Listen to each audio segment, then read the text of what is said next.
course the Democrats want no voter ID. This video is brought to you by the Officer Tatum Store. The Officer Tatum Store. Get the merch link in the description section. Make sure you like, subscribe to the channel. Hit the bell so you get notifications anytime I go live or make a video. Make sure you still subscribe to my channel and comment on this video. Let's get into this. Of course, the Democrats want mail-in ballots. Now, let me tell you guys why.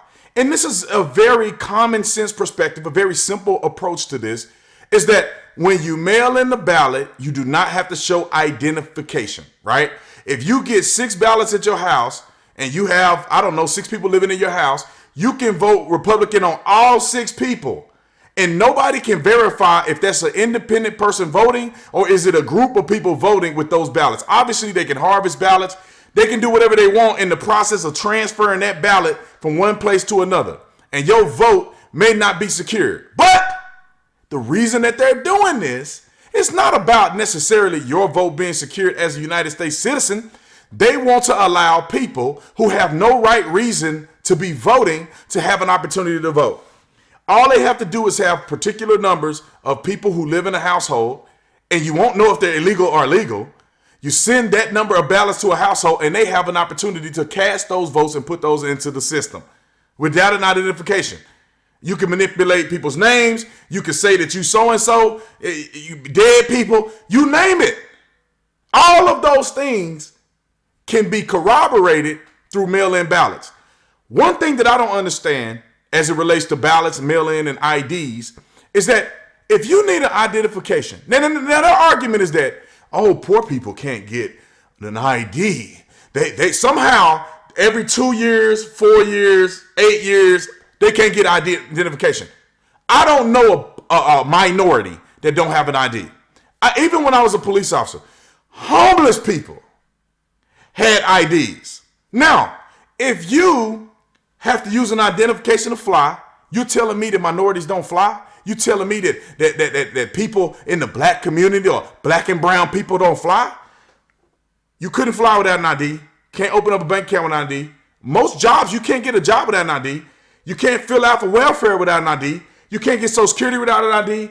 You can't get almost anything in the government. I know some of y'all drinking. You technically you can't drink without an ID, and you can't buy cigarettes without an ID. You can't buy a firearm without an ID. So you're telling me that you need an identification for all of those things. I know I left some stuff out.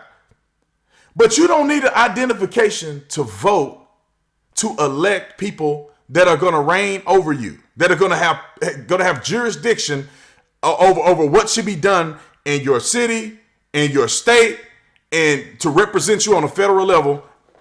And you're telling me that you don't need an identification. Now, I'm pro ID, and here's why. I don't mind when the store checks my ID when I present a credit card. I don't mind because I don't want anybody stealing my vote. I don't mind going down to the voting booth and saying, here's my ID. Yep, that's my name right there. Okay, Mr. Tatum, marked off your name, and going and voting because I want to be the one to cast my vote. I don't want to get to the end of the day and somebody then already voted for me, or somehow it's a duplicate because somebody voted in my name without an ID. Think about this for a minute. If they sent IDs out through the mail and a person wanted to be fraudulent, what would they do? Now you do mail-in ID, you do mail-in ballots before you do the in-person ballot, right? They have the early mail-in ballots. The person that's responsible for shipping in the ballots or shipping in, all they can do is not send them out to people, and somebody can fill them out. Or they fill them out, send them in, and while they're in the process of getting processed through God knows who, somebody can go and change that ballot and manipulate these ballots to reflect what they want. Now, if you don't believe this is true, then in 2016, they tried to say Trump was doing it, but we've seen plenty of examples of voter fraud through many forms of voting. And a good book to read is my good friend Adrian Norman's book. It's called The Art of the Steal. And I'll put the link to that book in the description section. But it is so many ways that they can defraud an election to get their desired outcome. And I don't want this to happen in 2020. They already wanted to investigate Trump for Russia. That wasn't true. Impeachment, that was BS. Now they're saying that they want to do an after action report on the bad behavior of President Trump and his administration reference to coronavirus, and it ain't even over yet. So you know what slippery slope they're going down. I'll tell you this, and I'm going to get up off here. If you see Democrats working in unison with one another to push an agenda, you know it's fraud going on. You know that it's fraud. When they're all saying vote early mail-in ballots or mail-in ballots, you know they're trying to test run this for the election. I'm telling you, they want to push this corona thing out. Some of these states are probably going to linger on all the way through the election and saying, what, no large gatherings? Well, mark my word.